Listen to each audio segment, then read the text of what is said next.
So if you're studying for the SAT, one of the best things you can do is to make a list of all the concepts on the math section of the SAT and then go down that list. Let's look at that. So imagine you have this list. You know you need to do solving linear equations, right? Solving linear inequalities, systems of linear equations, systems of linear equalities, and so on and so forth. Why don't you make it green when you know that you know the concept, like you know your name, and then change it back, and then put it in maybe yellow if you think you need a little bit of practice, and then put red when you're like, I have no idea what's going on. So let's say you have no idea what's going on here. You put it as red. Okay, so guess what you're doing throughout your practice, right? Every week, let's say you take over the next 5 weeks. 1 week you focus on equations, get everything to green. The next week, let's work on this, get everything to green. The third week, take this, work on this, get everything to green, and then everything to green, and everything to green, right? If you have everything as mastered, guess what's going to happen?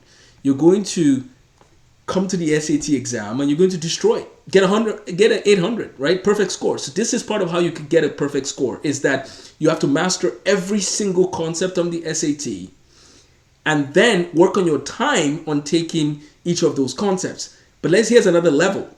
Look at the different strategies for tackling each of those concepts, right? So for example, in math, we talk about special triangles, 45, 45, 90, and 30, 30, 60, 90. When you're looking for a missing side of a triangle, you can use trigonometric ratios. You could use, depending on the kind of triangle, if it's a right triangle, you could, if it's a right triangle that is a special triangle, you could use the ratios of the special triangles. For example, in a 30, 60, 90 triangle, the side across from the 30 degrees is half the size across from the 90 degrees, right? So you know that. And there's a whole video I've done on the Counting to Calculus channel, which you could check out, that has the explanation of special triangles, a little bit of the derivation. This is part of how you get a perfect score on the SAT math. You make sure that you master the concepts, and then you try them under timed conditions, and then you find strategies for how to tackle every type of problem and find the most efficient route to get it done. Because it's not enough to know how to do a problem.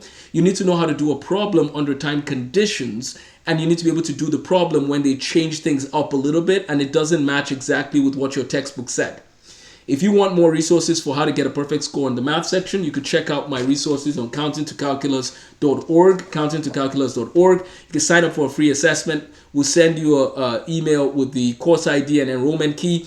Sign up for that. Take our diagnostic test. It'll show you exactly what math skills you need to work on.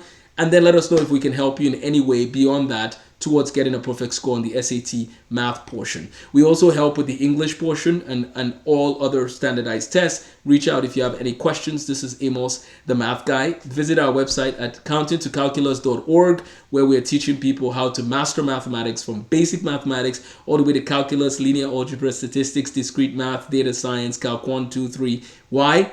Because math is beautiful. So reach out if you have any questions, and all the best as you study for the next set of SAT exams. We still have room for more students, so reach out if we can help. Countingtocalculus.org or email me at amos@amosthemathguy.com. Take care and have a blessed day.